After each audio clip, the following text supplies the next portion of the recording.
Hello, it's me, Mr. Guy. In this video, I want to talk about the difference in criticism that a review can give, any review, and which of them I consider to be something worthwhile and which not really. So, criticism can be split into two categories: problems and interpreted. Problems are things that are, fairly obvious. That's bugs, performance issues, visual glitches, all these good things. And interpreted problems are things that are problems as per the player's perspective. So they're playing the game, they find something they don't like in the game, whether it's in the gameplay or somewhere else entirely. Maybe it's the story, maybe it's the dialogue, maybe it's the narrative, and they interpret that as a problem. Trying to judge gameplay objectively is very difficult, and this would fall under the interpreted problems. And trying to judge it objectively is difficult because it requires knowledge in game design. And it also obviously requires you to understand the context within which and why that feature was added in the first place. Not having this knowledge can result in you making the wrong judgment. And, a wrong judgment is not very good in the context of a review. And when it comes to reviewing, there's always an element of ego, just like there is a lot of ego in making a game. There can also be a lot of ego in reviewing a game. So it's understandable why this thing has happened, but still, that does not mean that, things should be kept to a lower standard. Anyway, technical problems are easy to correctly pin as objective, while interpreted problems are difficult to correctly pin as objective. Here's an example. In Splinter Cell Chaos Theory, there's the lockpicking minigame, right? And it's very simplistic. Each of the pins gets a specific movement key WASD assigned to it, and you're supposed to figure out which of the keys that is and just keep clicking it to unlock that pin. From a mechanical standpoint, it's nothing special. And it might piss someone off, that particular feature, right? They might think it's a waste of time or that it doesn't do anything interesting. Or it might be something that somebody finds to be really cool. At this point, it's a subjective feature. It's not a feature that is interpreted in the same way by every single person.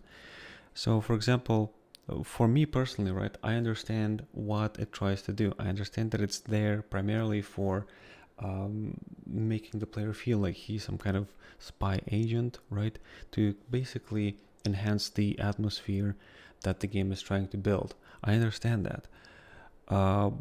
But at the same time, I also understand that feature being mechanically simple, it adds almost nothing to the game. You can literally figure out which of the keys you're supposed to press for each pin in less than a second. You just go like that, right? Or like that on your keyboard.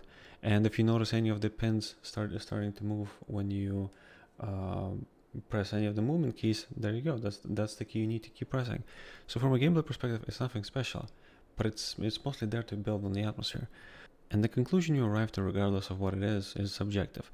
And then it begs the question, does that feature make the game better or worse? Well, in my opinion, a feature like that does not make the game worse, so it's a worthwhile inclusion. But somebody else might think it makes the game worse. So it's an interpreted problem, and that's where it gets difficult.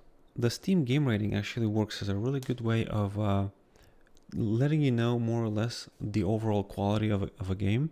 But even then, games could be wildly misinterpreted, right? And they could be considered bad even though the game itself is good. But because somebody else might have set the tone for what the game is like, everybody else might follow that and end up at the wrong conclusion. Anyway, moving on. There are two types of criticisms that can be from anybody in regards to a game. There can be positive criticism and negative criticism. What do I mean by positive and negative? It doesn't mean that somebody's saying that the game is bad but they love it. No, what I mean by that is they can say what difficulties they had with the game while being respectful and while basically the criticism is coming from a place of I want this game to be even better than it already is.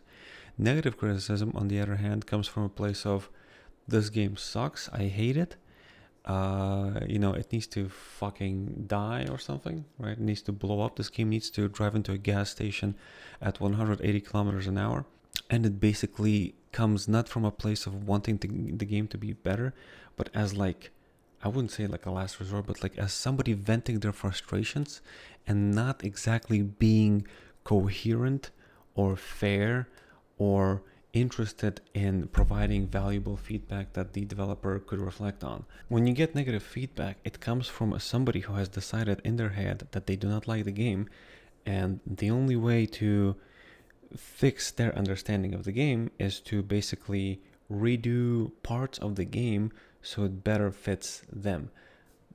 Who cares about all the other people that like the game in its current state, right? That isn't to say that flaws should be left untouched and unfixed, but in the context of somebody who leaves a negative review, who is absolutely incapable of writing even a single positive point about the game, that just means that the game wasn't for them. But they're trying to present the review as like an indication of all these big problems a game has, which is completely unfair and extremely biased, blown out of proportion, and there's just nothing useful in reviews like that. Because what the hell are you gonna do with a review like that? Are you gonna go and fucking remake the game design of your game to better fit a small percentage of people that don't like the game and piss off a large percentage of people that do like the game? The reasonable thing to do is when you think you don't like a game is to actually realize that you don't like the game instead of trying to come up with reasons why the game is bad. Because that's what I notice with negative reviews a lot, is that when somebody picks up something that they consider to be negative, they're pulling reasons out of their ass for why the game is bad. They are coming up with all sorts of weird things, hyperfixating on them, and just not giving any valuable insight or feedback. Usually these reviews boil down to trying to make whoever is writing the review feel smart about themselves, anybody who disagrees with them to feel stupid, and to also offend the developers in some way. And for obvious reasons, that's not a really good review. That doesn't make up for a good review. And really, when people call reviews like that analyses, it's anything but an analysis. Because of that, such reviews are largely pointless, which is why, unironically, I've had more good feedback from positive reviews than from negative ones. Negative reviews, if they mention bugs only, that means that somebody was bothered by bugs so much to the point where they just couldn't take it anymore, and they went to let the player know in the most to the point, no bullshit way possible. If somebody makes a discussion thread on Steam talking about a bug they ran into, there might not be a guarantee that it will be fixed. But when you go and you let your frustrations be known by leaving a negative review about a bug or a number of bugs that are bugging you, the developer has no choice but to actually pay more attention to what you're saying, because now your actions are directly influencing how the game is being perceived. Lastly, I want to end this video by saying that game testers are better reviewers of a game than actual reviewers. What game testers give you is as least biased as it could be. There is the potential of them pulling their punches, so to speak, because they view developers as like cool people.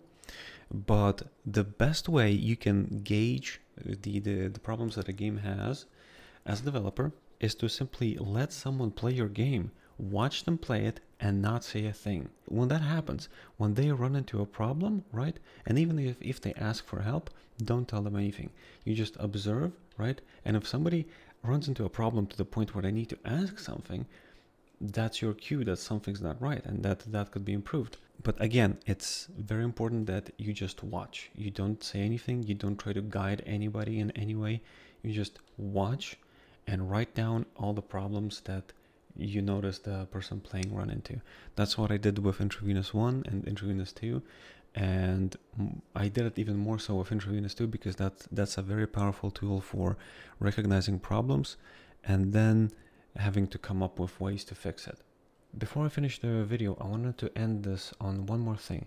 When you see negative reviews that are very like criticizing of the game, of any game really, what you need to understand is, and this is me talking like a developer, if they're bringing up things in the review which are like at the core of the game's design, what you need to understand is that the changes that they might ask for are not easy to do at all. And the reason for that is not because it's difficult to change existing game design. It isn't really, but because your game is already out, it's already finished. You should not, as a developer, drastically change the core design of your game unless it is actually deeply flawed, right? Because you run the risk of upsetting all the people who actually like your game. And even then, if you go to change the core game design, there is no guarantee that you will change it for the better. It could be that you will take the criticism from people too close to heart, go to change the core game design and all the gameplay mechanics involved, right? And end up with a worse game that you did in the first place.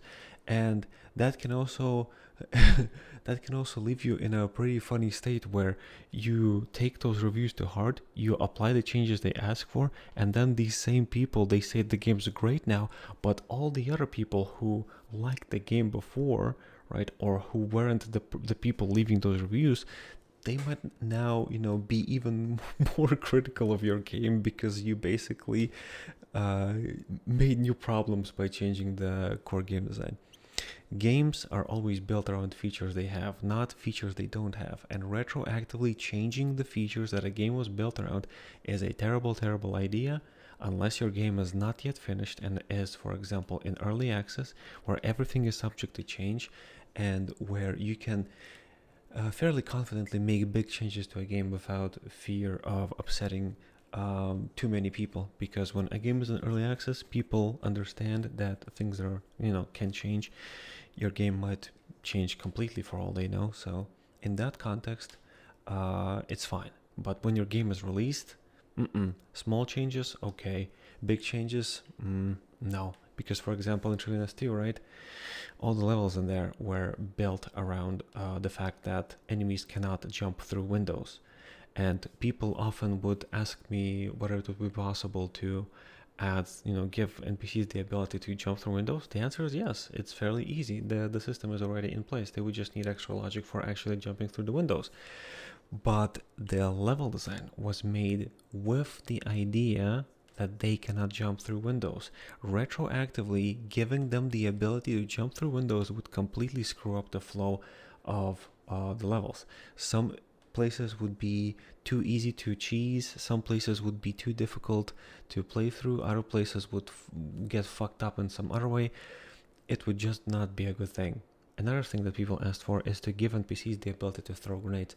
But again, levels were built with the idea, and the whole game was made with the idea that the enemies are not able to throw grenades. You add grenades into the mix, the level design needs to be adjusted accordingly. Because if you don't take all these things into consideration, you end up with what's called bad level design. Anyway, that's going to be it for this video. I think I've talked too much on this topic already. I should probably start talking about different things that aren't reviews. Just to be clear, these videos aren't fueled by reviews that somebody left for any of my games. I have simply been wanting to talk about this topic for a long time, but I had so many thoughts on it that it was honestly difficult to coherently put everything into video format. I know the things I want to say, but sometimes when I start talking about them, I end up going on fucking rants and tangents, and videos that could have been, for example, 10 minutes long end up being like an hour long. So that's it. Bye bye.